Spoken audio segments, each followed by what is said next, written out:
జవహర్ నగర్ అనే ప్రాంతము నా గుండెకాయ.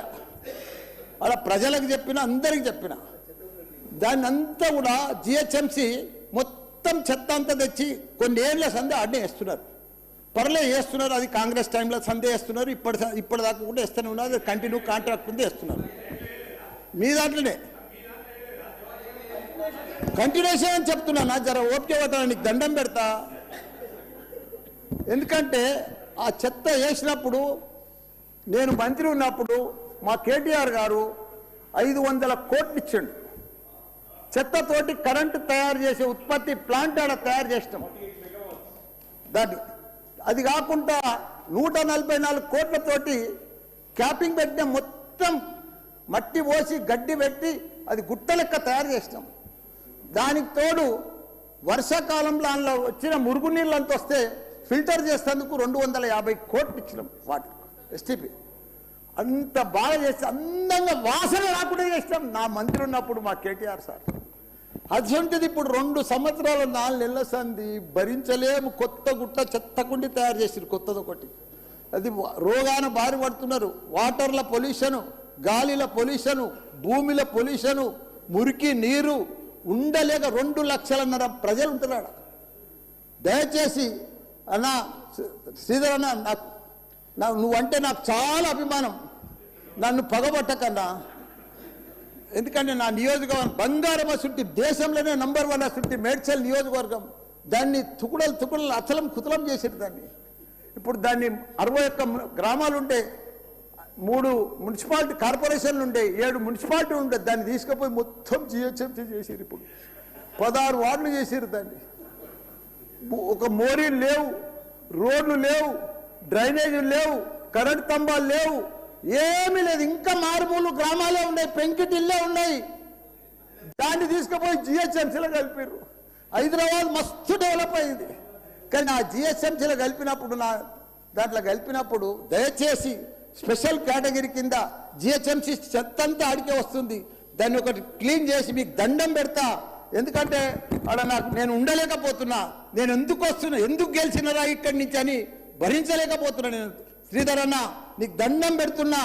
అదొక్కటి నాకు స్పెషల్ ఫండ్ ఇచ్చి 500 కాదు 1000 కోట్లైనా సరిపోవు. నువ్వు దీనికి బడ్జెట్లో ఇక్కడ జిహెచ్ఎంసీకి ఇచ్చిందంతా కూడా దానికి ఇవ్వాలి. ఎందుకంటే ఈ చెత్త అంతా అక్కడనే వస్తుంది. అక్కడ కూడా ప్రజలన్నా, పేద ప్రజలన్నా, డెవలప్ లేదన్నా, మోరీలు లేవన్నా, రోడ్లు లేవన్నా, లైట్లు లేవన్నా, చచ్చిపోతున్నారన్నా, రోజు ఒకరు చచ్చిపోతున్నారన్నా, హాస్పిటల్ బారిన పడుతున్నారన్న ప్రజలంతా. నేను చూడలేకపోతున్నా, నేను భరించలేకపోతున్నా. నీకు దండం పెడతా. ఇదొక్కటి నాకు స్పెషల్. ఒక్కసారి మీరు ఇన్స్పెక్షన్ చేసి అక్కడ రావాలని కూడా కోరుతున్నా. మీరు ఈ నడుమ ఇనాగ్రేషన్ కూడా వస్తలేరన్నా. ఆ మహేందర్ రెడ్డిని పంపిస్తురన్నా. మీరు కావాలనే వస్తురన్నా, కుట్ర పంపుతురన్నా, నా మీద కుట్ర పంపుతురన్నా. మా మల్లారెడ్డి సాబ్ వారంటే మా గౌరవం అధ్యక్ష. ఫస్ట్ ఆఫ్ ఆల్ పెళ్లి చేసుకునేందుకు హృదయపూర్వకంగా శుభాకాంక్షలు తెలియజేస్తా ఉన్నాం అధ్యక్ష. కొత్త పెళ్లి కొడుకు కదా, కొత్తగా వచ్చిండ్రు.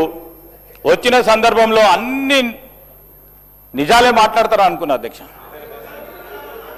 ఈ సందర్భంలోనా నిజాలు మాట్లాడితే బాగుంటుండే అధ్యక్ష. మళ్ళా అదే విధమైన ప్రయత్నం చేసిండ్రు పెద్దలు మల్లారెడ్డి గారు.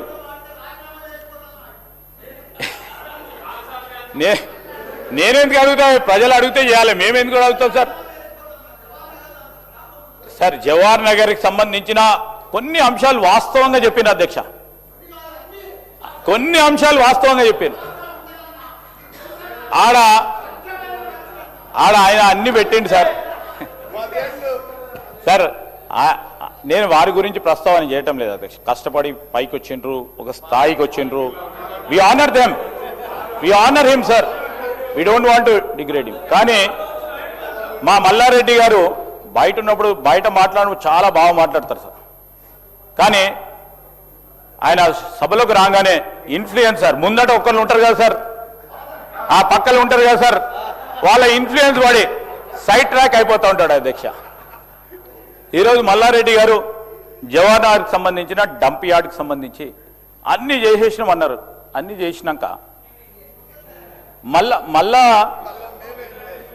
సార్ బురద కుప్ప అది మొత్తం దృష్టిలో పెట్టుకొని, అంటే ఐ రిక్వెస్ట్ ఆనరబుల్ కేటీఆర్ గారు కూడా, when we are visualizing మీరు డంప్ యార్డ్కి సంబంధించి ట్రీట్మెంట్ ప్లాంటు ప్లస్ 48 మెగావాట్లకు సంబంధించిన వేస్ట్ మేనేజ్మెంట్ పవర్ ప్లాంట్ పెట్టిండ్రు. సో అప్పుడున్న అధికారులు కానీ మీరన్నా ఆలోచన చేశారు 20 ఇయర్స్ వరకు ఈ డంప్ యార్డుకు సంబంధించి ఎంత డంప్ అక్కడ పడుతుంది, ఆ కార్యాచరణ తీసుకొని ఒక 20 సంవత్సరాలు ముందుగా తీసుకెళ్లే కార్యాచరణ తీసుకోవాల్సి ఉండే. అది జరిగితే మేము ఎంత డంప్ చేసినా అక్కడే ఉంటుంది అధ్యక్ష, ఆ ప్రాసెస్లో మిగిలిపోతూ ఉండే. ఈరోజు మేము చెప్తా ఉన్నాం అధ్యక్ష, వీఆర్ ఆల్సో బిల్డింగ్. ఈరోజు మీరు చెప్పిన అంశాన్ని దృష్టిలో పెట్టుకుంటాం మల్లారెడ్డి గారు, దానికి సంబంధించిన వాసనగా సంబంధించి కానీ అనేక సంబంధించి కానీ ఈరోజు ఆల్టర్నేటివ్ సైట్ని డెవలప్ చేసే కార్యాచరణ తీసుకుంటాం. ఒకటే డంప్ యార్డ్ కాదు అధ్యక్ష, ముఖ్యమంత్రి గారు 4 మూలల్లో కూడా మొత్తం హైదరాబాద్కు సంబంధించిన చెత్త చెదారం ఒకటే ప్రాంతంలో ఈరోజు జవహర్ నగరే కాకుండా 4 కనీసం 3 ప్రాంతాలను ఎంపిక చేయాలని ఒక కార్యాచరణ తీసుకొని పోతా ఉన్నాం. ఆల్టర్నేట్ సైట్ని కూడా డెవలప్ చేస్తూ ఉన్నాం. కొత్త టెక్నాలజీస్ మీకేమైనా ఉంటే చెప్పండి, మేము కూడా కొత్త టెక్నాలజీస్ అన్వేషణలో ఉన్నాం. ఫౌల్ స్మెల్ రావద్దు, లీజింగ్ మరి ఐఐటి బాంబే ప్రొఫెసర్స్కి సంబంధించి వారి గైడెన్స్ పరంగా స్మెల్లింగ్ అండ్ బ్లీచింగ్కి సంబంధించిన అంశం విషయంలో వారి ఆలోచనలు తీసుకుంటా ఉన్నాం. ఆ కార్యాచరణలోనే ముందుకెళ్తా ఉన్నాం అధ్యక్ష. అదేవిధంగా మల్లారెడ్డి గారు చెప్పిండ్రు రోడ్లు లేవు, డ్రైన్లు లేవు, ఇది లేవు, అది లేవు అని. వాస్తవాలు చెప్పింది. 10 సంవత్సరాలు మీరున్నా మీకు సంబంధించిన రోడ్లు లేవు, డ్రైన్లు లేవు అని ఒక్కసారి కాదు సార్ 2-3 సార్లు చెప్పింది. చాలా సంతోషం. We will take it up, don't worry sir, we are here to build roads, we are here to give water. వారు చెప్పిన 10 సంవత్సరాలు కాలేదు అని చెప్పకుండానే చెప్పిండు. మేము ఈ విధంగా కూడా మీరు చెప్పిన అన్ని కూడా దృష్టిలో నోట్ చేసుకొని మీ హయాంలో జరగని పనులన్నీ కూడా రోడ్లు కానీ డ్రింకింగ్ వాటర్ కానీ ఆ అంశాలన్నీ మా దృష్టికి తీసుకురండి, తప్పకుండా చేసే కార్యక్రమం తీసుకుంటామని కూడా తెలియజేస్తా ఉన్నాను అధ్యక్ష.